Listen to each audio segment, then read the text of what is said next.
Today on the Daily Scoop podcast from the Scoop News Group. A new executive order from President Trump pushes the federal government toward electronic payment methods. And the House Oversight Committee passes an executive reorganization bill as the GOP blocks a data privacy amendment. It's Wednesday, March 26, 2025.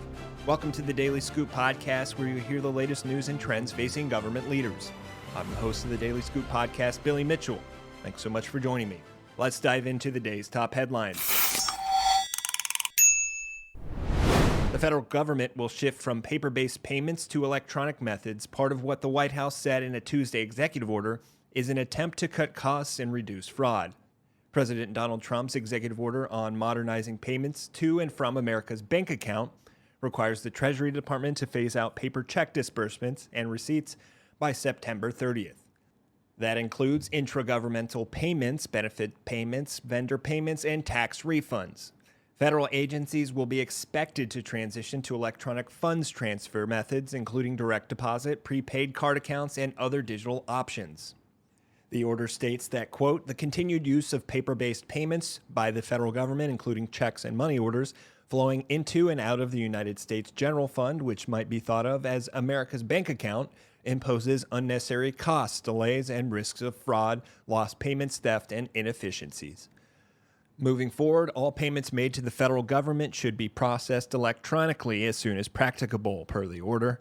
Exceptions can be made for individuals who don't have access to banking services or electronic systems in emergency situations where electronic disbursement would cause an undue hardship in cases with national security or law enforcement implications, and in other circumstances as determined by the Treasury Secretary. In other news, a Republican-backed bill to reorganize the federal government and grant the executive branch more power passed out of the House Oversight and Government Reform Committee on Tuesday, while a Democratic effort to protect sensitive data was blocked. The Reorganizing Government Act of 2025 from Chairman Republican James Comer of Kentucky seeks to give the president reorganizational authorities that would include the ability to amend rules, regulations, and requirements to decrease costs and eliminate operations that don't serve the public. Democratic Representative Sept Brown of Ohio offered an amendment that would have required the president's reorganization plan to include a list of executive databases that contain personal and private information of American citizens that the DOJ has accessed, and prohibit employees of the Elon Musk-led group and its partners from accessing that information. But that amendment was struck down in a vote.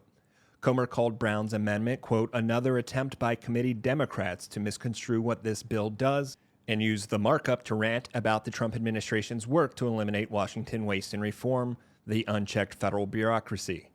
Comer defended his bill, saying the legislation was simply an allowance of the current administration to reorganize the federal government in a similar way to former President Barack Obama, who requested that Congress renew and revise the same reorganization authority during his presidency.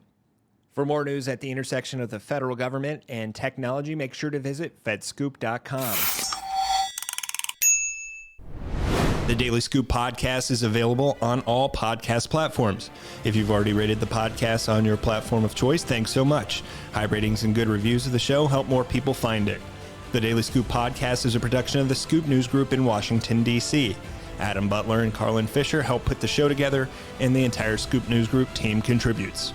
We'll be back next week with brand new episodes. Until then, I'm your host, Billy Mitchell. Thanks so much for listening.